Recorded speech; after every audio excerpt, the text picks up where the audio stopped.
I'm going to tell you all about our speaker. I'm quite pleased that we've got somebody who he's done international speaking, and he's been an entrepreneur since he was 13. Started his own business when he's 13 years old. Now I'm using these notes, okay? When we're on Zoom, you can't see, but they're pinned just above the camera. So that's why I handed it to Stu to do the introduction. Can't do that, yeah. His career in marketing has allowed him to manage successful marketing campaigns for John Lewis, Waitrose, Biffa, and many, many more. But then in 2015, he joined the ranks of the self-employed and started his own business and founded Fruitful Marketing with the goal to take the marketing burden off of managers and small business owners, with a blend of creativity and technology to fill client sales pipelines and hit their targets. He's also a respected keynote speaker on marketing and digital strategy, digital marketing and psychology, and was shortlisted for the 2018 and 19 Thames Valley Entrepreneur of the Year Award. I rehearsed this last night as well, and I couldn't get entrepreneur. You've done incredibly well. I've done all right, haven't I? We're pleased to welcome today's guest. Please put your hands together and give a warm BizHub welcome for James Wright.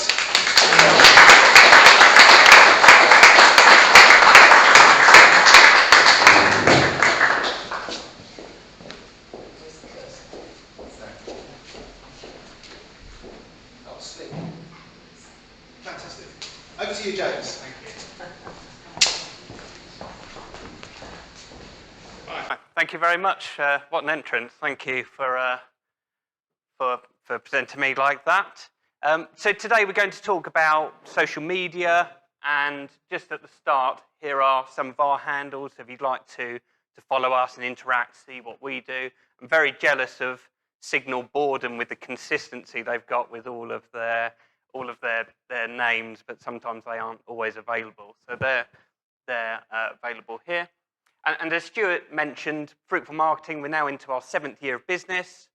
We're very, very proud of our 5-star reviews, of which we've now got 39. We've generated over the time, just delivering consistently for our clients. And we have been amongst the top 3 digital marketing agencies in Basingstoke for the last 3 years, and hopefully again this year, and it's quite a busy area, so we're very proud of that as well. We work, as much as we're based in Basingstoke, we work with clients in 5 counties and also London, so we're able to support people along there. And these are just a few of our clients that we work with. There's a lot in the property sector and some of the names that you'll see in commercial property on there. So that's enough about me. And now we're going to talk about social media, and that's the point of the presentation today and why we're here. I think to start with, we should talk about what are these reasons for being on social media. Why should you dedicate some time? Why should you do it? And so I've got 5 key points, being that it can generate sales, and it does do this. We're building our brand, we're getting it out there, we're getting it in front of people. Social media is excellent for that. And if you're part of a community like yourselves today, then no doubt other businesses will be there to support and promote you and get your brand out there. It develops trust. So if people are looking on your website and making a buying decision, they need lots of different touch points before they convert into a customer. Your social media is a reflection of your brand online and a way that you can build and develop trust. Your audience is on social media, and we're going to look at some statistics in the UK of how many people are on these platforms. There's no two ways about it. Your audience will be on these platforms. And it's an opportunity to engage directly with your potential customers and prospects. So we run half-day workshops and different training, and today we've got a 45-minute window, so how do we sort of ram everything we can and give you the most value of this? So firstly, it's quite difficult. We've also condensed it down to these 4 platforms, and doing some research and surveys, Instagram and LinkedIn are the 2 platforms that people seem to want to know the most about. I guess Twitter and Facebook are more established, so those are going to be the ones that we talk a bit on. And of course, hopefully that'll lead nicely to Ellie, who next week is going to do a session all about Instagram. So hopefully we'll sort of wet your whistle as to why you should be on there, and then we'll let Ellie sort of putt the ball and get you over the line as to why you should use it and how to use it successfully. And as mentioned, there are so many platforms. There's literally hundreds of different social media opportunities out there, but I think speaking with people in the room, these are be the ones to focus on. And I guess the other one we get asked about is TikTok. It's quite expensive to advertise on there, and it's perhaps not the main target audience for people today. So let's talk about these four. Now, also just getting a bit of feedback from people in the room. Some people say that they're not particularly fans of social media on a personal level. So I thought I'd come up with a confession. I don't like social media. I don't use it. I don't have a Facebook account. I'm just going to put it out there. So, but I respect it and I use it a lot for business, and it does all of those 5 things that I mentioned. We win business, we help clients, we provide the service. So if you don't personally like to do it, you don't want to put your holiday snaps on Facebook, it's not a problem. You can still just look at this from a business point of view of what it can achieve for your business, and there'll be others like you. So let's talk a bit about Instagram first of all. It's a fascinating story. It was set up in 2010, so it's been around for 11 years now. And it's just a Silicon Valley success story that within 2 years, and with only 13 employees, the original founders sold the business for $1 billion. Again, at the time, they only had 13 employees. And of course, the people that purchased that were Facebook. And now it's gone up to value. It's now gone from 13 to 450 employees, and it's valued in the region of $100 billion. So it's a real leading example, and we can see how it's grown. So then, logically, is Instagram for business? Well, here are some of the statistics and reasons that we can see it. Now, it's owned by Facebook, so if you've got a Facebook business account and you look to advertise, this is one of the ways that you can get onto that platform and get in front of your audience. And Facebook literally knows so much about us and its users, so there's some amazing opportunities to get in front of people, and very cost effectively. And if we look at some of the statistics there, 90% of people follow a business on Instagram, so people are using it to look at businesses. And we can see just how many business profiles are there. So in essence, if you've got good imagery, strong brand, Instagram is a perfect platform. So how can we be awesome? Well, Ellie's going to tell you next week, but I'll put a few hints on there. The people do like images. It's very, and videos. It's very visual, Instagram. So that's some of the ways that we want to hit people. And if we look at, there's just some other statistics there, really, about how it can lead and go into your sales pipeline and how Instagram can work for you. And one thing that's quite nice about Instagram, it can be argued that it's the happiest place on the internet, certainly on a social level. And that's backed up by how many people like and engage. It's a very positive atmosphere generally on this platform. There's nothing to be afraid of as we use it. I thought I'd give an example of a campaign I felt resonated very well with me, and it also shows how Instagram led the initial interaction, got in front of its target audience, but then how it interacted. So these were 3 types of posts that were put out to try and attract people and get their initial attention on Instagram. And they can do that in a very cost-effective way. And we're talking about pollution and plastic in the area. So we can see the examples here. It's easy to take plastic out of this picture. It's almost impossible to take it out of the ocean. So it's something that resonates with people. And then we try applying it to plastic. That's the call to action. People can click on that, then through onto a website landing page. Now on here is the video. Press down, will it play? Yep. We've got nice ice.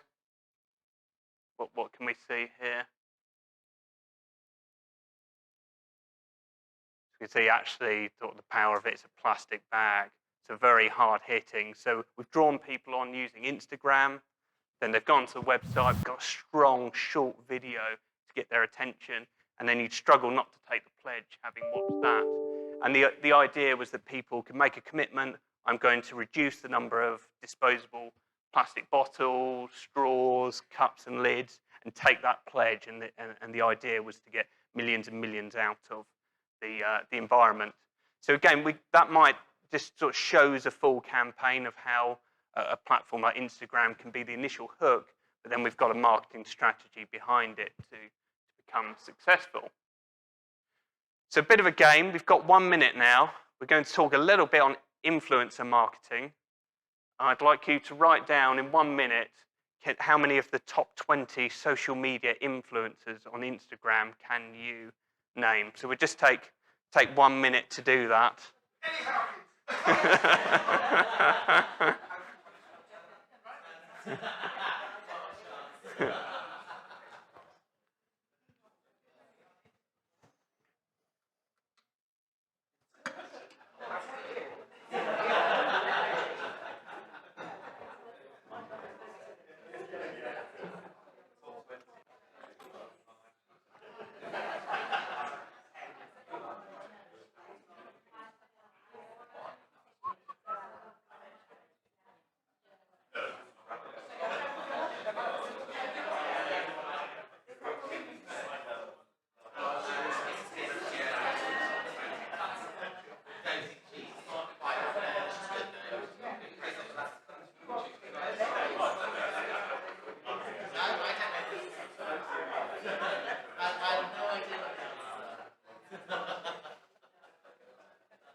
All right, 20 more seconds.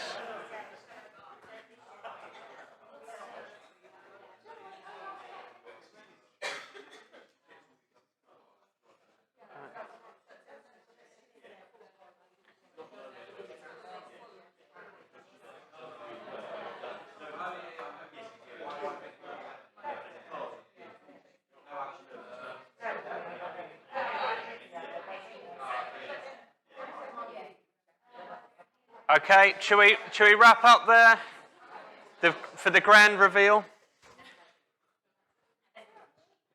So these are the 10 to 20. Tick off. A few smiles. Okay. Everyone ticked off, pat themselves on the back if they've got any of those. So then who have we got? Number 9 was Beyonce. Lionel Messi. Yeah, hopefully about to sign for Arsenal. Now he's looking for a new club. Kim Kardashian. That, brilliant. Selena Gomez. Anyone have her? Kylie Jenner. Ariana Grande. We're getting into the top 3 now. The Rock. He's just gone up to 3rd, actually. He was 4th, so yeah, he's rising. Now we have Messi, Ronaldo. But Ronaldo's winning on Instagram followers. And then the number 1, it's actually Instagram. Yeah, so it defaults that you follow it automatically. You'd have to unfollow. So yeah, a bit of a... Anyone get it? No. Yeah, no prizes, I'm afraid then. Yeah. So we can see... You got that? Oh, okay. Oh, right, yeah, sorry, go for it.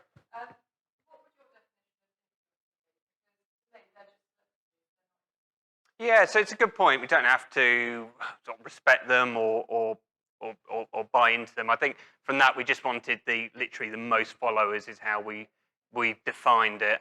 There were some better ones. I mean, for instance, last year David Attenborough joined, and he was able. He went on the platform, had an amazing following initially, got his message out, and then came off the platform. So there's lots of people that can come in and respect. I think probably if Ellie's going to talk about this next week, we'd be aiming for micro influencers and perhaps people more local that would apply to our business. That's more just sort of a bit of fun, and we can see sort of the number of figures and followers that people have. But we did have someone join us for one of our training sessions a couple of years ago, Ellie Nash. She came on one of our sessions, and she's now become a micro influencer, I'd say, in that. So she's getting involved with a lot of fashion brands and the like, and she's very much in that demographic. This is a screenshot of her TikTok account now, and she does a lot on Instagram. We can see some of the figures. That video she's done has had 1.2 million views, and that's a local person that's applied a lot of these and the following. So it just sort of shows the example of how many people are following and interacting. And on a business front, you might be able to find people that locally, they don't need to have the millions or hundreds of millions, but at a local level, influencers can have a big impact.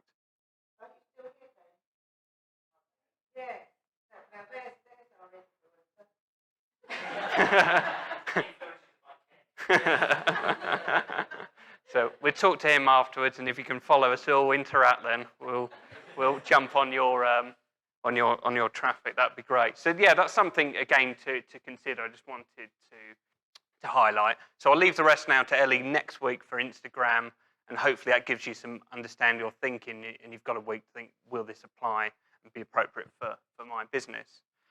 Facebook, I'm just going to touch on very shortly again because we have limited time, but it can't be ignored. It's got 65% of the UK market share for social. And we know that Facebook owns Instagram, and the other big company that no doubt most of us will have on our phone, if not all, is WhatsApp. And we don't know, it's only a matter of time, we think, until WhatsApp becomes part of that advertising community. It's not just going to go on forever and ever that we can keep having these sharing videos and everything for free in that infrastructure. I think it's only a matter of time, and they keep talking about it. I believe in some countries that because they see what you do on WhatsApp, on Instagram, and Facebook, they know so much about us and our people that there's going to be advertising opportunities. So something, again, just have in the back of the mind that I think there will be adverts on WhatsApp in the not too distant future. And there's just a lot that we can do, and we can see the sort of figures, and we know how powerful as an organisation Facebook is. One of the areas that a lot of people are doing on Facebook is also advertising now, because a lot of users just tell Facebook so much, and they know so much about those individuals. So you can service those, if you define your target audience, you can service and get in front of those at very reasonable prices. And no doubt we've been on websites, we might have looked at a pair of Nike trainers or like, then we've gone on completely different sites, and those same Nike trainers are following us, stalking us around the internet. That's something you can do if you include something called Facebook Pixel on your website. And it's something you can add, fairly slightly technical setup at the start, but then you can target people that have been on specific website pages of yours and follow them, stalk them around the internet and get back in front of them. Because what if they aren't, like the majority of people on our sites, aren't ready to buy there and then? We want to get back at the forefront of their mind and get back in front of them. So that's something, again, to think about. We could do a whole session on Facebook advertising, but it's an opportunity a lot of businesses and small businesses are making the most of. I'm going to talk now about LinkedIn. Who here in the room would categorize their business as B2B as the majority? Hands up, B2B, so business to business. Fair few, okay. So it's definitely the king of B2B marketing. If you're selling to other businesses and other business people, LinkedIn, I would say, should be your first choice of platform. a little bit about it. It's been around since 2003. I've actually been a user for 13 years. I hadn't realised I wasn't a very big user at the start. I've had a profile for a long time. And the statistic that 80% of B2B leads are generated through LinkedIn. If you speak with telesales companies or recruitment and lots of sectors, it's just a go-to platform for leads and finding people. And then the users, there's 675 million in the world. And actually the UK, we are big users of LinkedIn, 27.6 million profiles. If you think our population is what, 65, 70 million people, it's about 41%. And if we think about people that are retired, people that are at school, people perhaps with jobs that were less appealing to go on LinkedIn, there's a lot of people that are on there. And if you're B2B, the people you're targeting will be on this platform. Now, it's changed a lot over the years. Microsoft purchased it in 2016 for $26 billion. And we're seeing, again, they're starting to ramp up on the advertising and what you can do. And we're seeing some changes roll out to it. So what can LinkedIn do for your business? That's the bit that matters.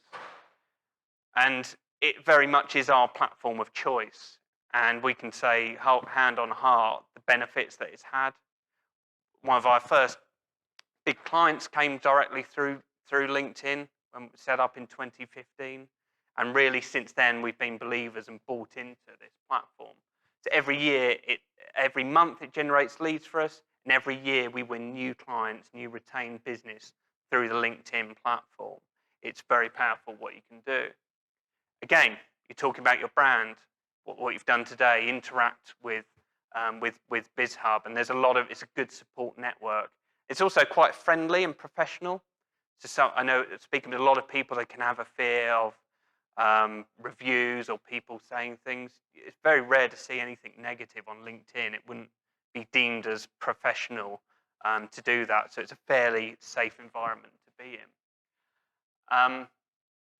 And it starts conversations with decision makers. And there aren't really limits on LinkedIn. So one of our clients, we do quite a bit with commercial property.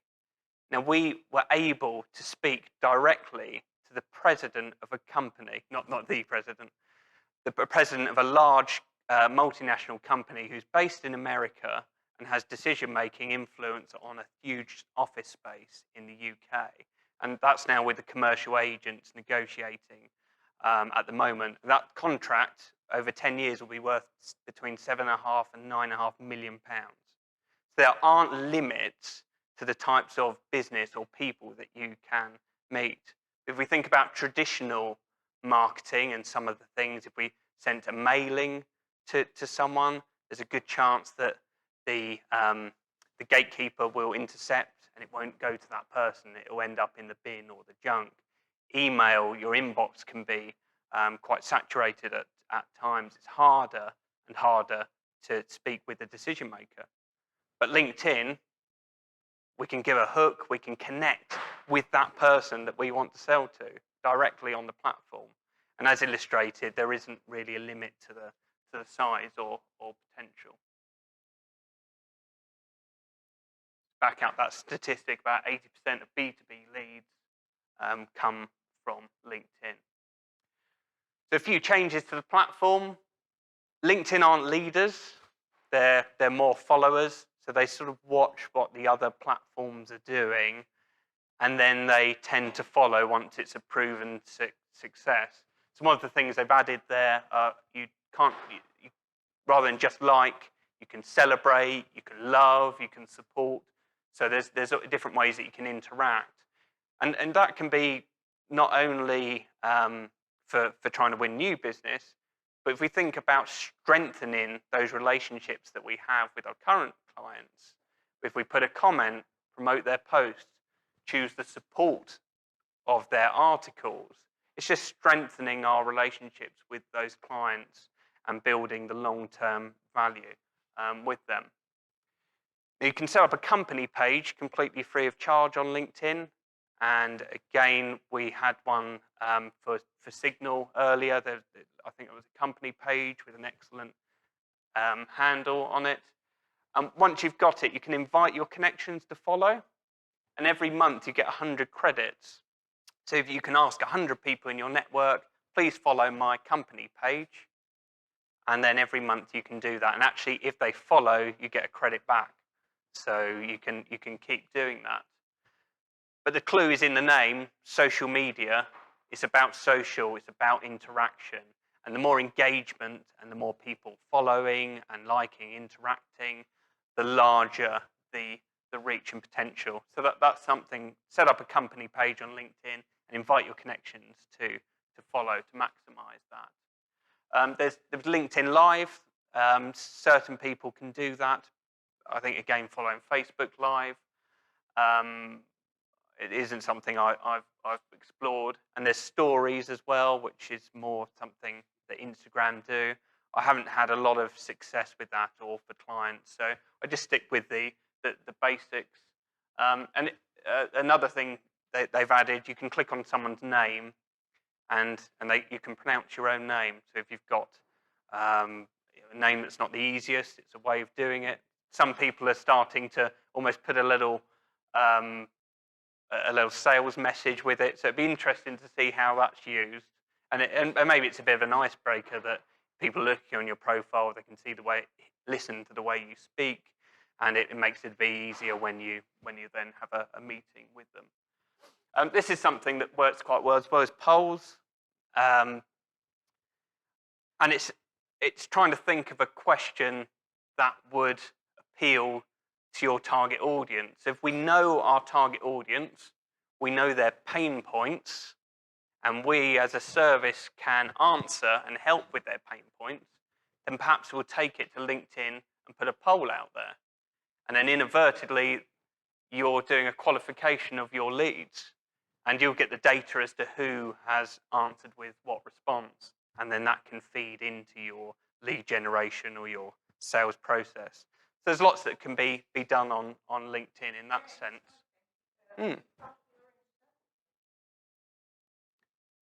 Oh yes, with the fruit.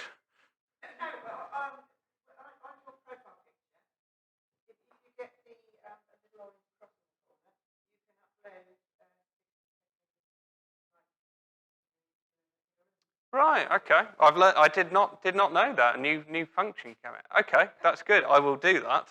I'll put that as an action by the end of the month. Okay. Okay. Yeah. Yeah.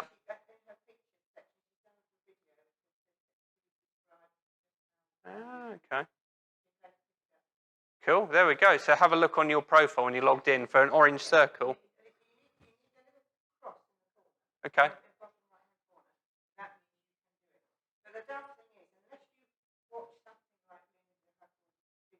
Yeah. No. Yeah. They seem to do that. So they do like beta versions of rollouts, and as you say, it will just sit on the profile. They won't tell you about it. A bit like the following. So some clients were able to do that, others weren't, and then they rolled it out as a whole. So yeah, as I say, LinkedIn tend to be followers, and with all of the social, Ellie and I were talking before, it's very frustrating because you might log into something and the menus and things have moved around, and they never let everyone know, which would be nice of them. So yeah, they're always rolling bits out. And this really illustrates the point now when we talk about social and the power and the reach behind it. So on your LinkedIn profile, you'll have your connections, and they're categorized as first degrees. Then, to say I'm connected with Gareth, we're first degree connections. Now, if I wasn't connected with Sheila, but Gareth was, Sheila would be a second degree connection. And that same principle with third degrees. But here, this graphic illustrates it very well, that if you had 780 first-degree connections, you've nearly got 400,000 second-degree connections, and then 13 million third degree. So that's the power of your networks. And there's the 6 degrees of separation as connected with someone in Australia, etc. You're only 6 people ever away from anyone. So just thinking about the power of your network. And really, as an objective, I'd say if you're going to use LinkedIn, try and grow that first degree network. Now, how can you do it? These are some tips and things that I applied myself. Setting little goals each month that I want to have X number of connections by the end of the month. So some obvious one, family and friends. Just go and connect with them on LinkedIn. It's amazing how business can work, as we must have all know and experienced. So to connect with those people that we have a connection with on that sense. Business connections, everyone in the room, everyone part of the hub, make sure just spend a bit of time, go through that list, connect with everyone. Networking events, if you can ever get the list, that's always a good one to take back, or business cards. If I go to networking, now we're finally able to do it again, first thing I'll do is have my set of business cards, and I'll go and connect with them religiously. I'll do that straight after on LinkedIn, because LinkedIn's almost my online address book. Conferences, other halves. I've won some business through another half's connection before. It's just trying to create those opportunities. If we're a member of friends at the pub or sports clubs, etc., these are all good ways. Just think, I'm going to connect with you on LinkedIn, get into that habit and that mindset. One thing to think about is team policies, and where we work with different corporate clients, it can be a challenge. So just try, if you're recruiting, you've got part of a bigger team, just making sure that people understand, and maybe having some basic policies in place with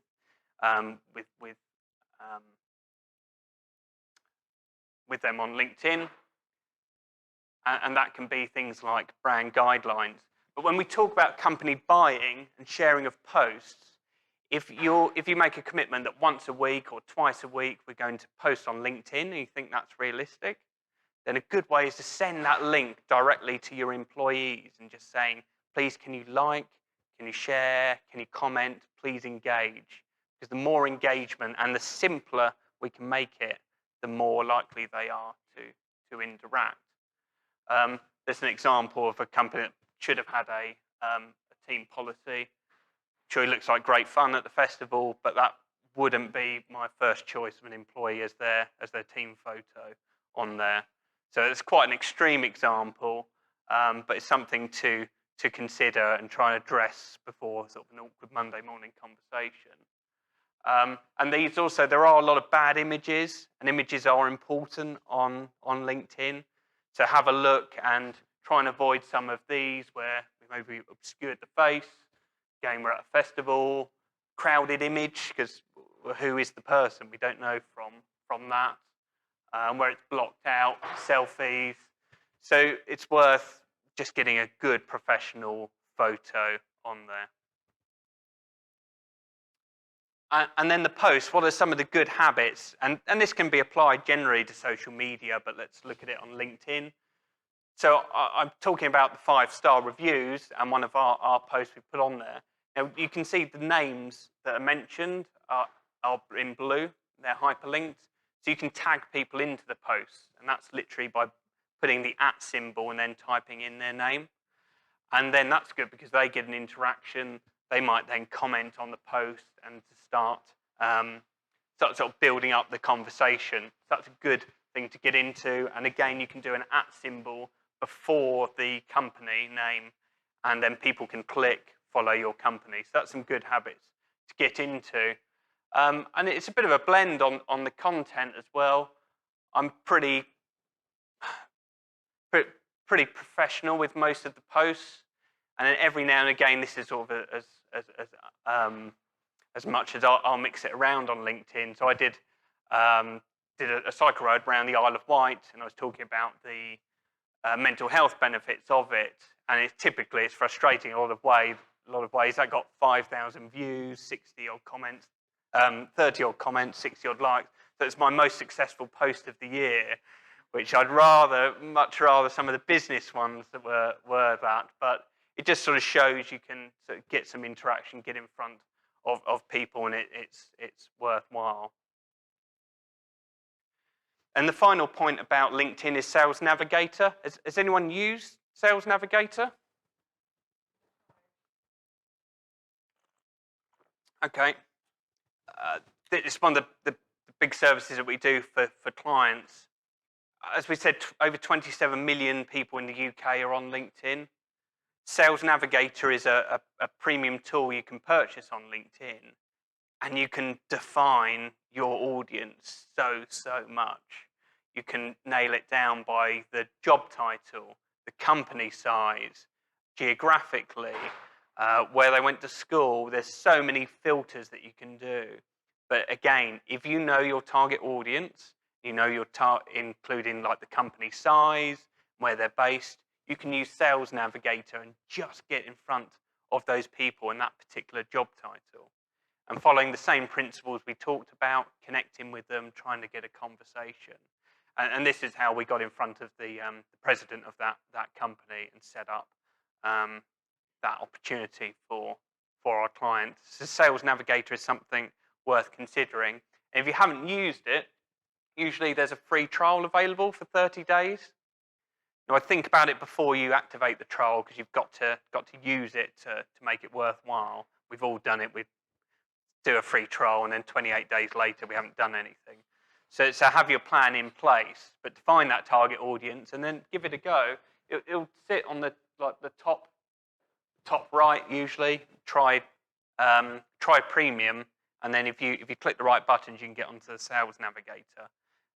Absolutely the #1 tool for lead generation. Cool. So let's talk a little bit about Twitter.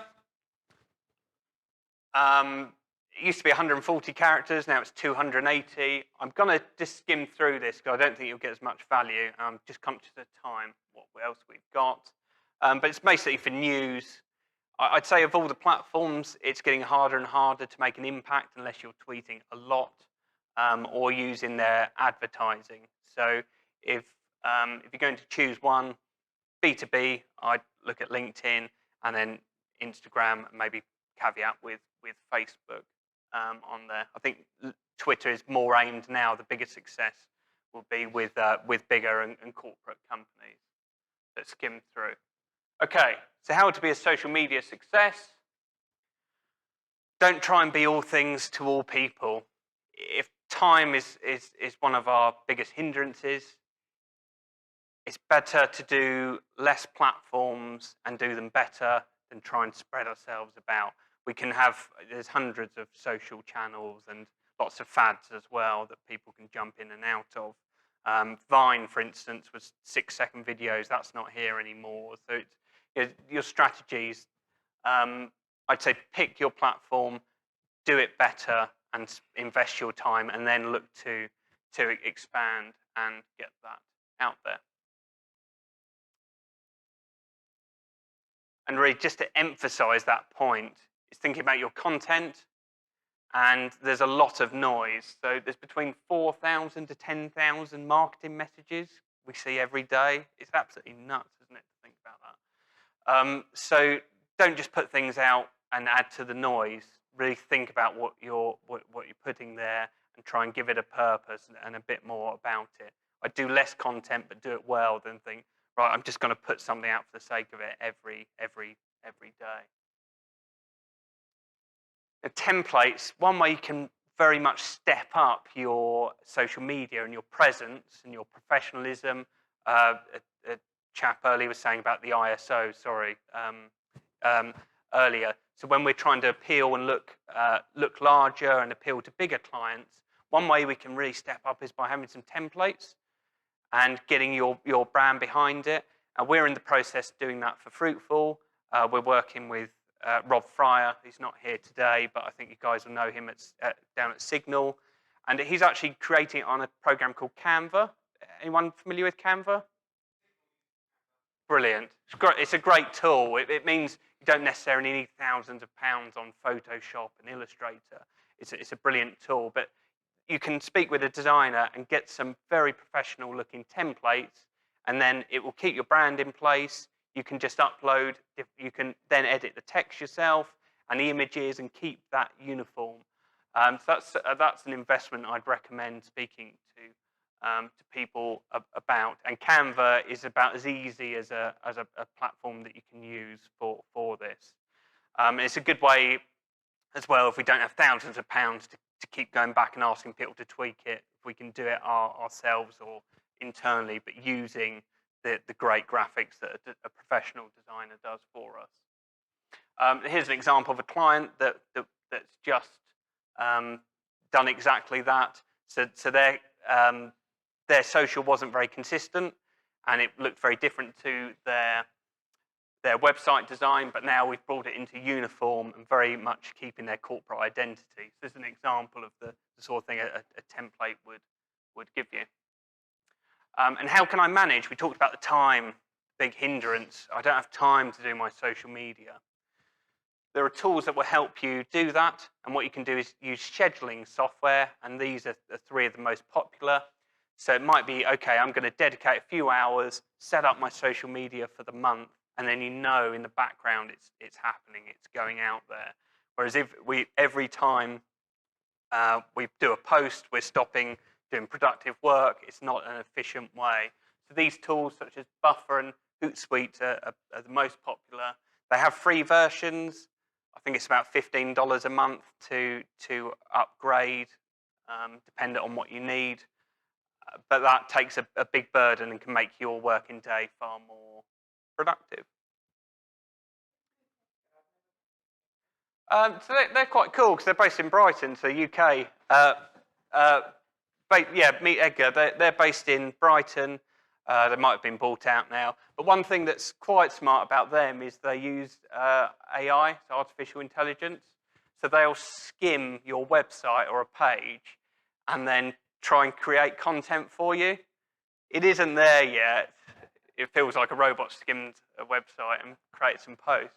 But actually, if we're very much that, it's a blank canvas, I don't know what to write about, it can be a good tool to start you up, and then you edit it and make it more human sounding when we do it. So it's a more expensive tool as well. Personally, we use Buffer. Advertising. Ellie might talk about this more with Facebook advertising, LinkedIn with Instagram, but they know so much about us. We tell them so much, these platforms. So on the business side, we know our audiences are going to be on these platforms, and we can be very highly targeted and get in front of our audience. So do consider an advertising budget for your social media. And then the final point is reporting. I love this quote. Half the money I spend on advertising is wasted. Trouble is, I don't know which half. So that ties in with the advertising because we can be so targeted. But if we actually report, it makes social media become a bit more serious and a bit more real to us. See how we've done that month. It doesn't have to. All of these tools come with great reporting facilities. But if we're looking at things, monitoring, improving, then it just makes it a more serious business consideration. So just think about doing some monthly reporting. If you do your own board report or something for yourself, get some social in there to do it. So top 5 takeaways, or take one of these away. Pick your platform or platforms. Do less, do it better. Get very good at one, build up your confidence. Number 2, dedicate time. It's not going to be high in our priorities as small business owners. So we need to dedicate and schedule time, or it just won't happen and you won't apply anything. I speak from personal experience. 3, schedule your content, another way of making sure it happens. So many businesses will have this crazy week of posts because they've got time, and then it's followed by 5 weeks of nothing. Think about our audience and some of the benefits we talked about at the start.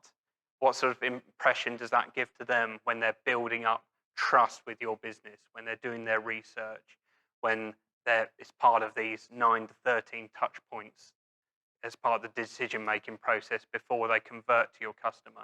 Think about your scheduling as a good way to overcome that. Really do consider some templates and getting some assets, and you can have a program then like Canva or Canva Pro at a good, reasonable cost, but giving a strong consistent impression to our customers. And number 5, do it or assign it. Make a commitment that we're going to do it. If you can't do it internally, look for someone else to do it, or dedicate some time in your own schedule. But otherwise, in a year's time, we'll be exactly where we are with social, and some of your competitors will be further along the journey than you. That's it. Cool. Thank you. Brilliant. Thank you, Dave. That was, yeah, plug in. All right, cool. In the middle. Sorry, There we go. Yeah, really, really good talk. Thank you. So much information in there. I'm sure there's lots of questions. We are going to have a quick break, but I just wanted to say thank you for stepping in at the last minute. For the eagle-eyed amongst you, you may have noticed that Ollie was supposed to be doing the talk today. However, due to COVID restrictions, we had to sort of adapt and change, and James very kindly stepped in at the last minute. So thank you for that. Double thank you for that. And Ollie's talk will be later in the year as well. So thank you. So quick 5-minute break, refresh your glasses, get comfortable, and we'll be back with Q&A with James. See you soon. Great, thank you.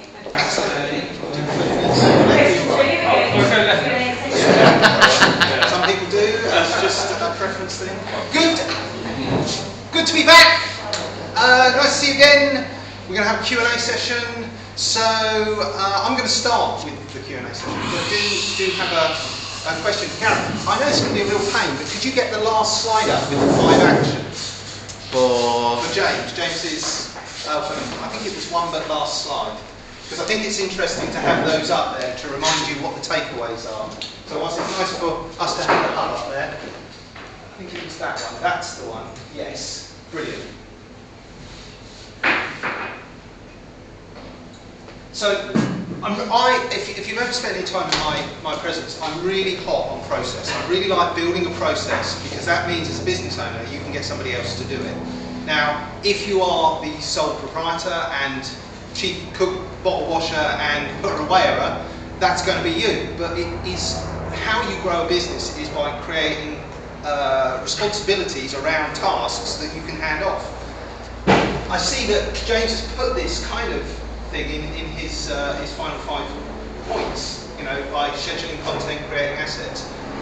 So the question is, James, how important is it to your customers that you produce a process that they can either engage with themselves or have somebody else do?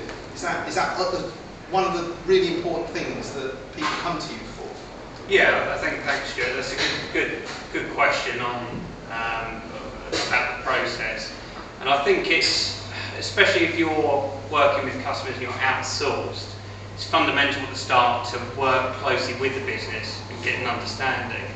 Now, we work with different businesses, and both in things like content copy, with their blogs, or website copy, and likewise on the social media. The type of language used and their brand can vary so much. So again, if I talk about things like corporate buildings, it's very formal, and then we've got another company that are in the service apartment market, and they're a bit more fun, dynamic, young. So I think at the start of that process is understanding a business, and I think if we apply it to ourselves, look at making sure that your social media is consistent with all of your other marketing messaging you're doing. So people went from, if you were fun and loud on social, and then they went through to your website and it was very formal, they said, oh, is this correct? So it's not just about like templates, that's one element. So we know that it's a consistent journey, they know the logo's the same, the colours, etc. But also the messaging, that it needs to be consistent between the two. And if we don't have a good process at the start of working with someone, then that's going to be lost, and it won't be a success. So I've certainly noticed that with using Canva Pro, that made a difference because we did some marketing for other people. So thank you for that, James. Can I just jump on the back of that? Is that the same then to choose the correct or the most appropriate platform to post it? Because it can be a splattergun effect across all the different platforms. Yeah. So it's aligning the correct platform to your business, to what you're trying to put out there. Absolutely, and that's a great point. Now, if you're creating widgets made at a factory and that's your area, then there's only so much you'd be able to do on Instagram with a piece of metal on a production line. Whereas LinkedIn might be appropriate because you can draw in big contracts for in the aviation sector or something. But if we've got something, I saw a U-Move there, so houses, they can be very visual, and we can have videos, so Instagram could be a great platform, and then maybe Facebook on a community level. But then LinkedIn might not be the best one unless it's to do with land buying or that sort of area. So the platforms very much, that's a great point there, that the platforms need to be appropriate to your business and be realistic as to the sort of things you can put up. Thank you, Lou. I actually touch on that point in my article next week for Ellie's talk in the Herald, so do get that. Sheila, I saw you itching with your hand there. Telegram as opposed to WhatsApp. I've noticed an awful lot of people have said, oh, I've joined Telegram, and I've said, oh, welcome to Telegram. I don't use it much, but I thought, well, I've got a presence there, and I just wondered why. Is this because they're moving away from WhatsApp because they don't like the fact that it's Facebook has got the control over it, and they like the fact that it's, I don't even know if it's independent actually, is it? Is Telegram? Yeah, I think that's a good point, and probably the chap that's talking about passwords next month is probably, I don't want to stereotype, that probably knows a bit more about data and some of the issues with Facebook, who of course own WhatsApp. So some people that are more in the know, shall we say, tending to push Telegram as a more neutral platform, some of the security risk, less security risks and data to it. The problem that we have is that how many in this room have got Telegram? Do have it. Who's got WhatsApp? So it's again your audience, what platform are they going to be on? I think that's where they've got such a market share. And some people have WhatsApp Business as well. I don't have that myself, but it's all you need to be on a platform that your customers on. So it can be very hard, as much as there might be benefits for Telegram. If your first process is telling your potential customer to download it on the App Store, they're not going to talk to you, are they? So I think that's the way. No, I was just intrigued why so many people seem to be. Well, there was a recent update to the terms and conditions that was rolled out that threw a lot of questions over data privacy between WhatsApp and Facebook.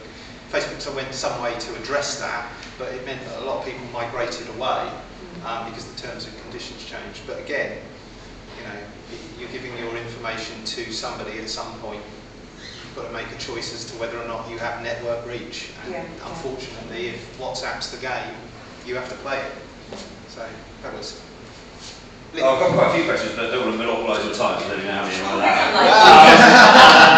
We'll rattle through them. Yeah, Facebook business accounts as opposed to having a page set up, is there a difference? Is there a positive and negative to either or all? So you can have a Facebook company page, but then you're looking to advertise and also for Instagram as well. The Facebook business is like a different platform that you can then run your adverts through. So you need that. So it's a behind the scenes is the. So I've got pages set up for business, which I can, as far as I'm aware, run adverts of. But if I have a business account, does that change how I use it? So it's a personal profile. Personal profile with a business page set up against it. Yeah. So I think you might in that setup be able to boost a post. Right. But if you want to really drill into the advertising or use things like the Facebook Pixel, when we talked about retargeting people that visited your website when they're on Facebook and some of the other platforms, then that's done through Facebook for business. So it's just a behind the scenes Is it free way to do it.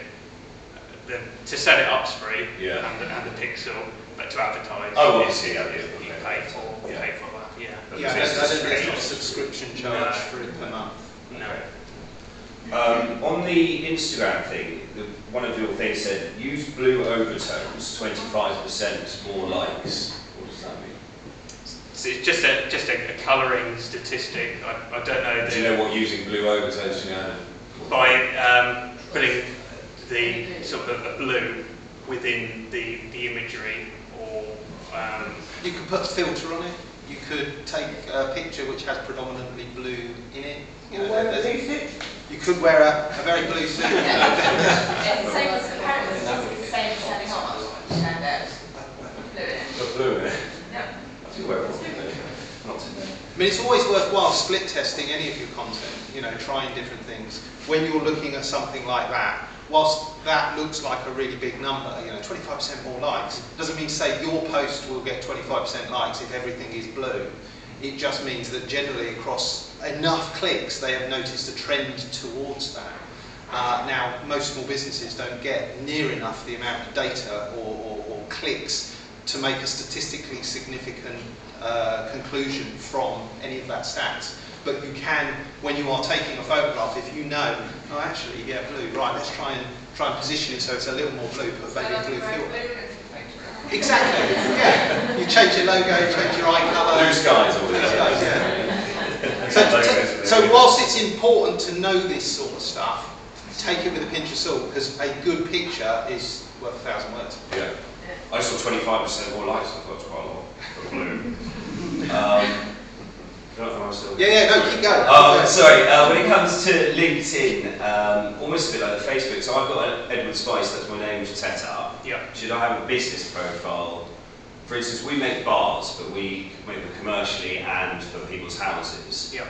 I've had a few more recent conversations with other people in the city who have offices. So if I wanted to target someone like an MD, like you were saying, yeah, who might like a drink and then think, oh, I'll put a bar in my office. For, you know, is that a business page or is that an Edward Spice page with a link to a business? And then do you advertise through LinkedIn, or is it all just, you know, connections? So, first of all, I'd say set up a business page, like you've done on Facebook. You've got your personal profile, and then you've got the business page, which can have. It's free to set that up. You can upload an image onto there. You can have your logo, details of the company, and it's something that they're putting significantly more emphasis on business pages and promotion. It's quite a significant change where they allow you now to invite people to follow the company page. So I definitely set up a business page for that element, and there's no reason not to. On the targeting, that's done through your personal profile. So your business wouldn't say, hi James, do you want a bar? Or something worded better than that. It would be coming from yourself. So that interaction is on a personal level with those MDs, CEOs, whatever your decision maker is. And so that's that campaign. Now you can do that using Sales Navigator. So you could try it for a month for free, and then the price point is £58 a month for the Sales Navigator platform, if you're VAT registered. And that's on a month-by-month basis.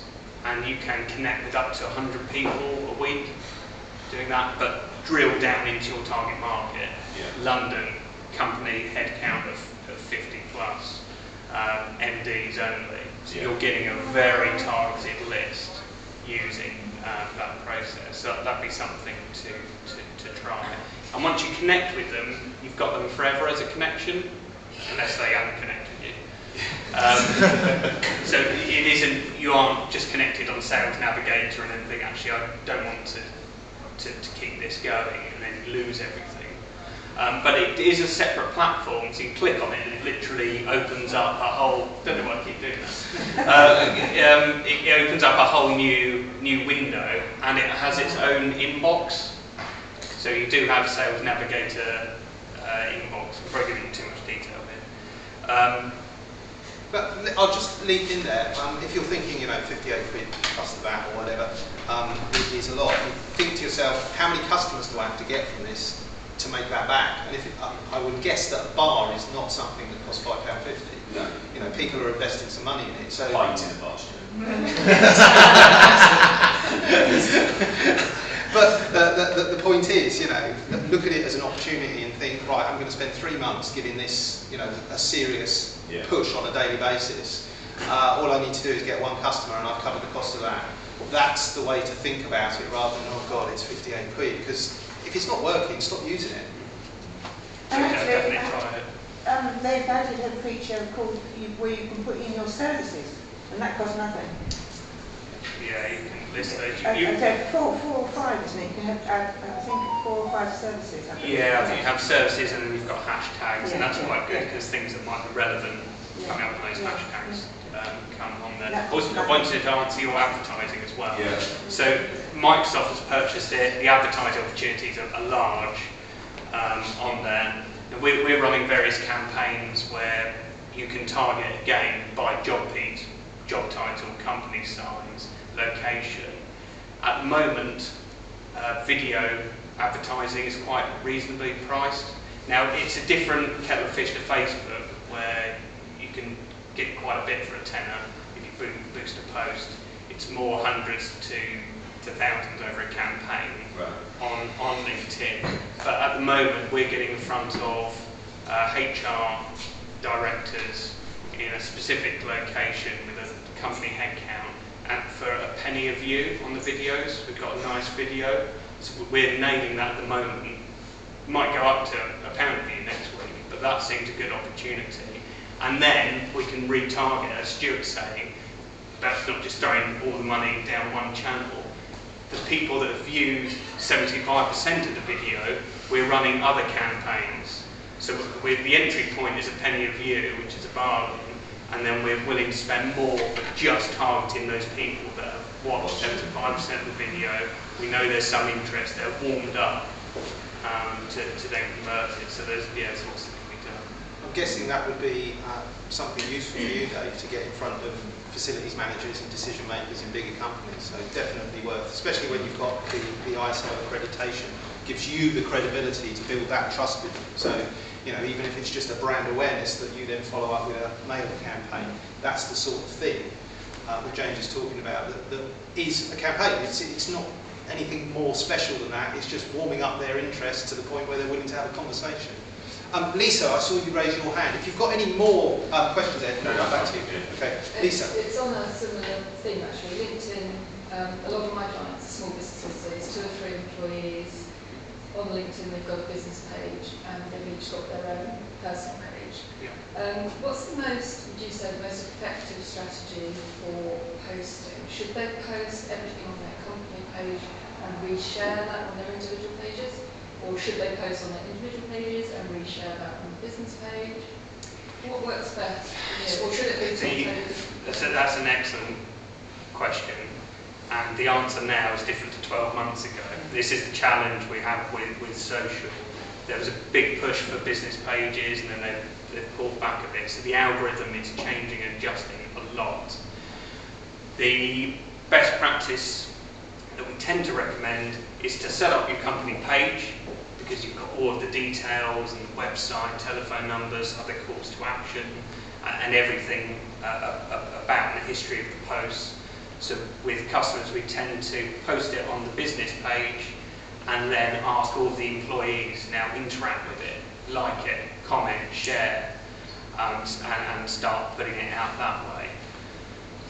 The cycling example I gave earlier, that was a very personal experience, so it wouldn't have felt correct coming from the company page. So I'd say the caveat to that is what content is, and whether it can be a danger, especially if you've got a few employees, that it becomes I don't want Fruitful to become the James Wright show, for instance. It can all be about the owner. So that's a bit of a blend when you look at your content strategy.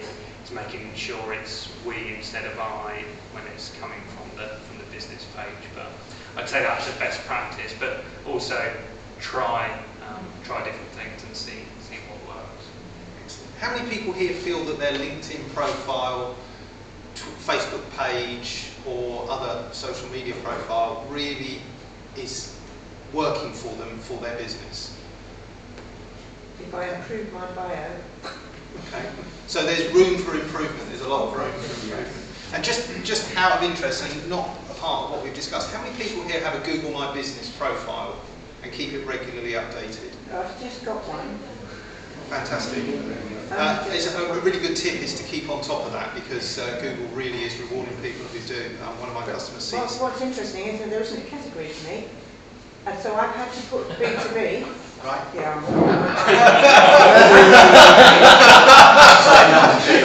and the only way I can do it is in the bio about saying I'm helping people become business owners. Okay. Yeah. Sometimes we have to put ourselves into the boxes that are provided, so and unfortunately we don't all fit in a box. Anybody else got any other questions? Any more questions about social media? Ellie?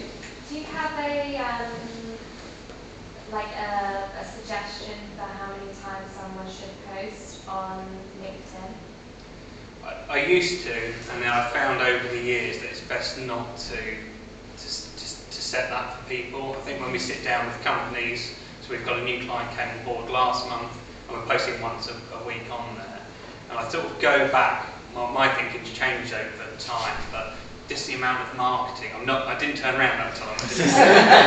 The amount of marketing messages that we're seeing every day, and we just don't want to add to the noise. So I think it's better to post less, but make it relevant content, engaging and interesting, as opposed to saying, right, I'm going to post every day. Now, if you've got a great digital marketing strategy and the time and the resource template set up, then you might want to hammer it out a bit more. Or if you've got an event coming or some training, then that repetition very much helps, because your post won't be seen by that entire customer base. So you can repeat it a bit, but I think that's some of the best strategy. And as an example, we can get too focused at times on the number of likes and comments. And that hit home to me 2 years ago by a now customer. We did a series of videos for 13 weeks, one a week, and I focused very much on who likes, who comments. Now, the stuff I wasn't looking at was the 600 views or so every time. I was getting a good number of views. Now, I saw someone in person, and they said, I very much like your video campaigns. They're excellent. They like the content. Can we talk business? They're now a client. Now, I looked back, I thought that's confusing. They never once liked, they never once commented, they never once shared. So for me, that person was not a success, because I hadn't seen that. But when we looked at some of these touch points that we're doing, if it's 9 to 13 touch points before a lead becomes a customer, all of this is happening, and sometimes we don't give it the credit. You don't have any way of knowing who's viewed, though, have you? If they only view, you can see that you had X number, but you wouldn't have a clue who it was. Yeah. An interesting statistic, I did a lot with forums a long time ago, back before social media was as big as it was. And one of the stats that I read then was between 80 and 90% of people who join a forum never comment. Mm-hmm. So the point is that your content is getting out there. Concentrating on the people who are engaging with it is great, but as James has proven, there is a great audience out there. Don't think that, oh well, nobody's looking, nobody's paying attention. It builds over time. And if somebody sees you putting out consistently good content that they enjoy, whether or not they actually engage with it, you are building trust with them. And that's how you build trust with a community. It's consistency over time. So focusing on just the raw numbers can sometimes lead you down the wrong path. They're a good place to start with, especially, like I said before, with small businesses. The data set is so small, sometimes it can be hard to see the signal from the noise. And so focusing solely on the data can sometimes trip you up. Try something. If it works, do more of it. If it doesn't work, stop doing it. It really is that simple. Nobody cares. You're going to have trouble getting people to look at your stuff. So focus on that engagement and building that trust. I mean, even Google has it in the algorithm, authority, trust and experience. Those are the 3 SEO measures that it looks at to help decide, whether or not you get onto the, well, first of all, you need to get in the top 30, then you've got to get on the front page. And having accreditations, building up that trust, including likes and shares of your content. Google My Business, reviews, interaction, and you building content into that platform. That's what gets that deeper engagement, and you get to the point where you can have those meaningful sales conversations. Because after all, that's all it's about. If you're spending your time and it's not working, do something else. Cool. Lee? Yeah, as I understand it, particularly with Facebook, I'm not sure about LinkedIn, but if you might have quite a few followers on your page, but if you post something, they don't all get to see it. So Facebook decides if you can see it or not. Other than paying for a click, is there a way that you can make sure you get out to the audience that have already started to follow you? It's the algorithm, and that's changing all the time. So there's never. This is the frustration as well with platforms, that they don't send out a guidebook of you should do X, Y, Z, and it can be getting harder and harder to organically get in front of those people and their audience. If we think that filters in and plays to their advertising, so we can get more money from it. So I don't think there is a way exactly to do that.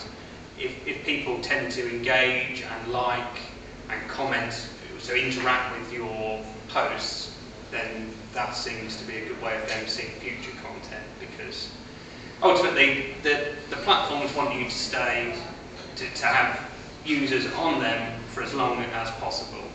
So if they're showing a positive signal towards your content, then okay, that person likes what Lee's putting out there, and then it's more likely to show it. Whereas if someone hasn't engaged, then I think as a basic, that's kind of how the algorithm works. If you're a business and they can clearly see your business, are they, after a while, do they stop letting people see it because they want you to pay? Well, I just think one of the social websites that looks at, how to get better at social, they run a kind of investigation. What's the best frequency to post? How do you get more reach and engagement when the algorithm's always trying to shut you down? And one of the statistics they found was if you got likes and shares in the first hour of a post, you were much more likely to improve the reach of that post, because you're getting positive signals very early on, which says to the Facebook algorithm, people like this content, that's going to keep them on this platform, therefore let's share it. Now, there is some anecdotal evidence that if you spend more money, your organic posts get a bigger reach, but that might just be that more people are seeing your content and therefore more likely to see your organic content. Your reticular activating system engages and you're like, oh, I've seen Lee before. I saw him in that video. Let's see his content. It's been in my newsfeed, and you get more engagement. So I would say it's in the hands of Facebook. You could spend all your time, effort and energy reaching those people and then not see it. So how do you make it so that your content is more engaging, so it does get those likes and shares, and then more people see it in their news feeds? I think on the back of that, one thing that the platforms don't tend to like, so we think the longer people are on that social media platform, the more money they can make from that person. Now, if everything you post is just a link back to your website, then you're telling that algorithm all this, they're taking traffic away from the platform, Facebook, LinkedIn, etc. So we've certainly, where we've done some A/B testing with clients, if everything you post is just a link back to your website, then those are getting less favourable numbers than blending the content. It's not to say don't ever take people away from the platforms, but it seems to like a variety of what you offer, so that might be. And simple things like, instead of embedding a YouTube video, embed the video directly on Facebook. Yes, you don't get it on YouTube, go and do that separately anyway, but Facebook likes native video because it's on the platform and it's not dragging that content in and reminding people that there are other places they could go to. So think about, how do I make it so that these people stay on Facebook, so that Facebook achieve what they want, which is world domination? Has that given you a bit of a... No, not really. I mean, there isn't an answer, is there? Because, we've been a lot of our posts, and you get a lovely hit, you're going up and up, and then you start saying, well, I'm not getting hits anymore. And why is that? And it's, you find out you talk to people who've seen it before, and they're now no longer seeing them, or haven't seen them for a while. You think, well, strange, because we're doing more posts, but we're getting less coverage on them. Yes, but if you think of it from a Facebook point of view, if you're doing more posts and fewer people are interacting with them, then your percentage of interaction has gone down. So why show your posts? Because fewer and fewer people are interacting with the rising number of posts that you're Also, doing. interacting, some people aren't even seeing it, who follow us and like us. So if they follow you, perhaps you want to get them on the mailing list and send them a mail every time you post something with a link to that post, and they click, get back on in the basket. I'm the same. I follow quite a few people. I don't see anything on them now at all. Very rarely see a post, even though I know they're posting quite a lot. But the other thing as well to think about is if you are posting a specific type of content, like Jane's example with his mental health post. Now, he doesn't want to make his profile all about mental health, but obviously that was a touchstone which a lot of people resonated with. And he could then think, right, how do I use that interest and engage with those people? You know, that is a particular type of style of post, and sometimes it's not always possible to leverage it. But in your instance, let's say you posted something about gold is the new black, and everybody goes, oh, I love this, like, share, and it's a funny meme thing. Then do more of that, yeah? Especially if you then start to get seen more. You know, that's, people are voting with their likes and shares effectively on your content. And the more likes and shares your content gets, even if you do more content, you're watering down the amount of likes and shares if you're doing content that people don't like and share. So it is a minefield, and as James pointed out, sometimes you do need professional help to steer the course between all of the icebergs. Matthew. No, I was just going to put a bit of context on that, because I need an expert. So I couldn't agree more. So we have a reasonably strong social media presence. We spend an awful, not an awful lot of money, but we spend a good amount of money every month with experts to generate those leads. And actually finding the right ones is incredible. So about £500 a month, they generate us about 70 or 80 leads. Whereas before we were probably spending the same amount of money ourselves trying to kind of navigate our way through and generating 15 to 20.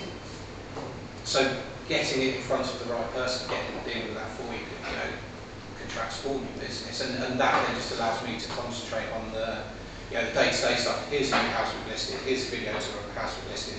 Here's me not cycling around the dark like this. And that mix works incredibly well. Here's me not cycling around. Kids' bike helmet and they're not cycling. Sorry, Matt, are you doing that in-house or are you outsourcing that? No, I outsource it. To a local company? The lead generation stuff? Yeah. Yeah, I outsource it. Yeah. I just, for me, there's two completely separate things. There's the conversation, build brand awareness, build trust, community, and then there's the lead generation. And they're two very, very different things, even within the same platform. It can just be a complete minefield that you can get bogged down into the minutiae of, do I post as a page or a person? And what you need is some clarity and some regularity and somebody who can take your goal, which is going back to right to the top when I said have a process. You can work with a professional to build that process. You don't have to come up with it all on your own. You can have a goal of, we're doing 15 leads. Can you beat 15 leads? And how much is that going to cost me? And the cost is £500 to get 70. Oh wow, I'm definitely going to convert more of those, and I will make that back in sales easy. So thinking about it in that terms rather than it's £500, that is an expense. But if it generates leads, then that is an investment. Every one of those pounds brings pounds back, which is what you're attempting to do. And again, it comes back to having a process, but not just a process for delivering your content, having a process for measuring the outcomes of your content, so you can go, we've got 70 leads, it costs us 500 quid. We know that this is a worthwhile spend. Cool. Any more questions? Any more questions? Paul? You mentioned this sort of hashtags. Can you elaborate, please? So as part of that initial process when we work with the client, we do some research as to which hashtags will help. Now the benefit of a hashtag is you've got an opportunity to get in front of a new audience. So if people are searching on a particular hashtag that's relevant to your business, you might sort of piggyback on there and then people say, oh, that looks good, and then start the process that way. So again, if you're thinking we're going to post out, let's try and be consistent. Spend some time, create a list of hashtags that are relevant to your sector, and then every time you post, trying to intertwine those if you've got the opportunity to do it. Now, the time not to put a hashtag is if you're advertising. So if you're putting a post or a blog or something out there as an advert, you're already paying to get in front of those people. So why would you want to risk them clicking on the hashtag and leaving your company and your post and looking at other articles? The general advice is on your free, organic, include relevant hashtags. When it's paid, don't include the hashtags on there because you're potentially driving traffic away and you've already paid for that traffic. And I guess the next question, Paul, to put words in your mouth is, how do I find out the most effective hashtags to use? Oh, you've been here before, Stu. I have, there's actually websites that will give you that information. I think Hashify, is it, Ellie? I can't remember. You will, Google is your friend on this one, but there are websites where you can go. Some of them are paid, some of them will give you some of that reach for free, but they will tell you which platforms and trending hashtags and over time hashtags that have proven to be effective. And then you find the ones for your sector or who you think your customers would be using, and then, as James says, you pop it in. To follow up on, and Neat, they're good, I love the dovetail on this, this is such. Talking about your influencers, yeah, you can also mention influencers in your social posts.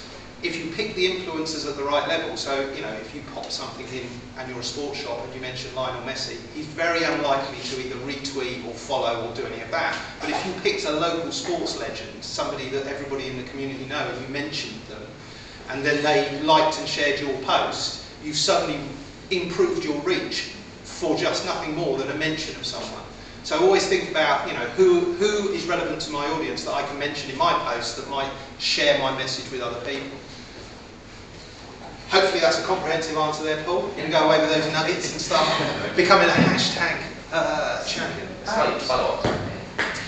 Lisa. Just a quick question on hashtags. I always thought LinkedIn, the optimum number of hashtags is 3.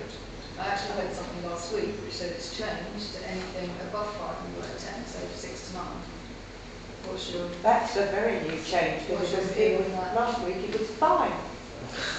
So LinkedIn are constantly changing, aren't they? There's different theories on this, and we've tried it with different client profiles, and we've not seen much difference. So our own studies have found some posts with lots of hashtags have worked very well, as have ones with 1 or 2. So I don't know if there's an exact. I could easily say that it's 5 or 10, but I can't back that up with any personal evidence and having tried it ourselves. But there's no detriment to having more than 3 hashtags? Not that we've experienced, and we have tried that very recently with other customers. Why do Instagram have so many? God, isn't it boring? Don't read them, Sheila, don't read them. Don't press see more. Chris, but why they tell you to put up 30 or something, don't they? Oh. Yeah, you can put up to 30. 10 was too massive. Lou. I have a question specific to LinkedIn.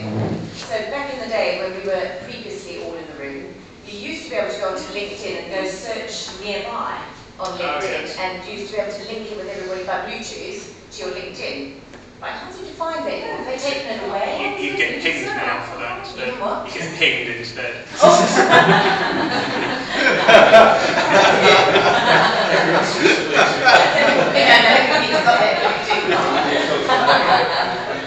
don't know, they changed it. This is the first physical thing I've been to for so long, so I just haven't used that facility recently. On the app usually. On the app, yeah, you used to be able to link it. You can still do the scanning of the barcode, so you can just scan photos of people. Yeah. I'll do that next. You can do that next. Good. And that's the other thing about these platforms. They are constantly evolving, they're constantly changing. And what your experience is might be different to somebody else, because like with all of these companies with large data sets, they're targeting specific people to see if they can encourage behaviours that improve their business. And if you see a feature that other people don't have, then you might be beta testing something for the company. So it's always worthwhile, like Sheila pointed out with the recording of the video thing. They'll roll it out to a few people, make it a red rope thing that you have to stand behind if you want entry. And then they roll it out to other people, once they've tweaked and fiddled with it. Because the last thing you want as a developer is to roll it out to a platform with billions of people on it and then suddenly find that there's a massive problem, like Google did with Chromium recently when they updated it and they had to roll it back. So yeah, it can be a nightmare, and you just have to sometimes go reading and make sure you have your trusted advisors around you to help you as the platforms change and evolve. Definitely. Any other? Paul? Would you agree that you would never use the post it to multiple platforms option? You can sort of send it to Instagram, Facebook and everything the same post. Would you tailor it to the audience? So that used to be that's how Hootsuite became very popular a few years ago, and that was the case of be on every platform, put out everything. And it doesn't really work. I guess it's nice to feel you're doing something, but probably the best way to do it is if you've got your content. So we've got our templates on Canva, and then we can just tweak the same testimonial or a like to fit the platform preferences of it. So that takes a bit longer, but doing that. And as a good example, something on Twitter, you've got character restrictions. Compared to LinkedIn, it can be much longer. So we tend to tailor the content, but the core is the same. So it isn't a case if you've got 4 social media platforms, I need to think of 4 completely fresh elements.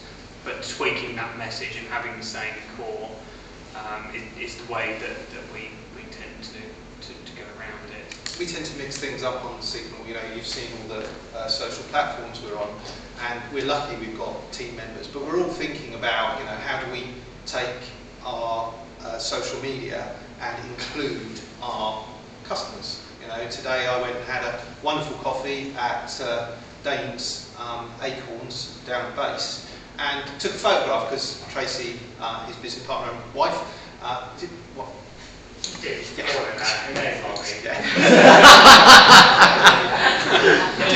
Didn't want to presume. But she was there, we took a photograph, and we'll share that on our social media platform. And it's working on 2 levels. One, it's helping Dane reach an audience, but it's also showing that we are doing what we say. We shop local, we use local people, we use local businesses, and encourage other people to. So there's 2 lots of messaging going on there, just on one little post.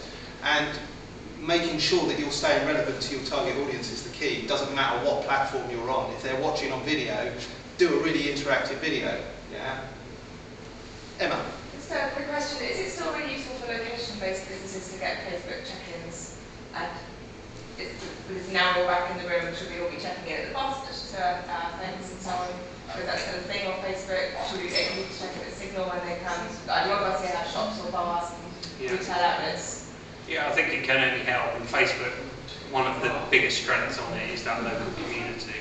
So I think checking in is only going to help build awareness.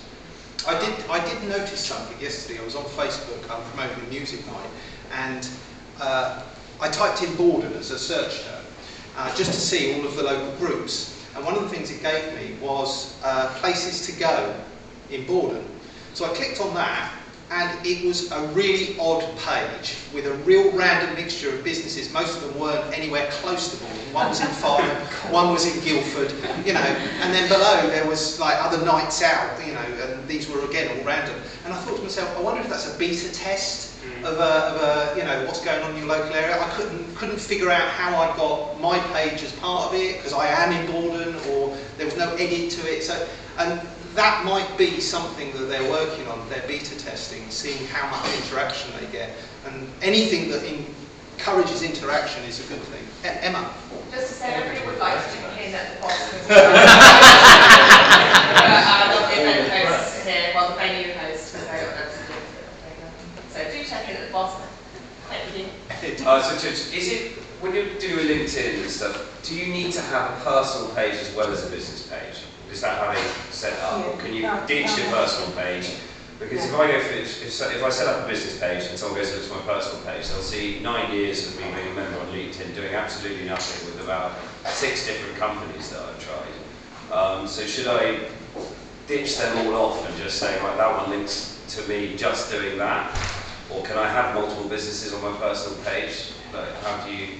Yeah, I think you do need a personal profile. And if we think again about it is hard to get people to follow a business page, so that's why the invitation to your own personal connection is a good way to start growing that following. So you need your personal Do you have profile. past history on that, or should I take out things that I bought in from China and couldn't sell? And, That's for you to consider in your brand. So some people do it, some people have multiple jobs at the same time, and businesses that they're involved in.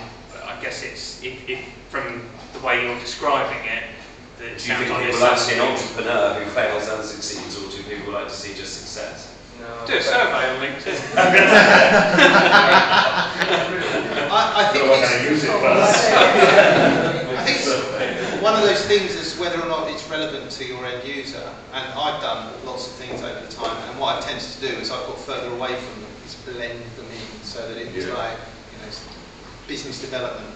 People trying different things, they didn't work. I mean, there's no shame in that. Yeah. But if you want to keep it clean so that people see, building bars and sharing bars and doing bars is the focus, then mute the rest of it by maybe, concatenating and squashing it into a period of time where you Yeah, exactly.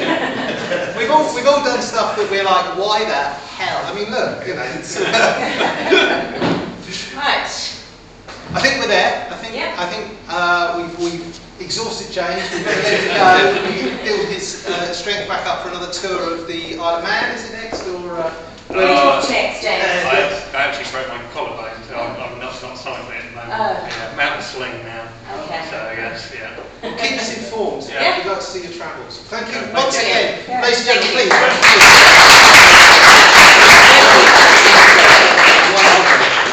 Before we end, we'd like to take a photo of everybody. Stu's going to use his arm, and we're going to do like a backwardy one.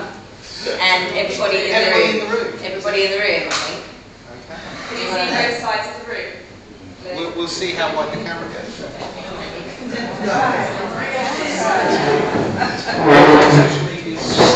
People who go up front. We need to be wide, can you see? See everybody? Yeah. Matt, Squidgy.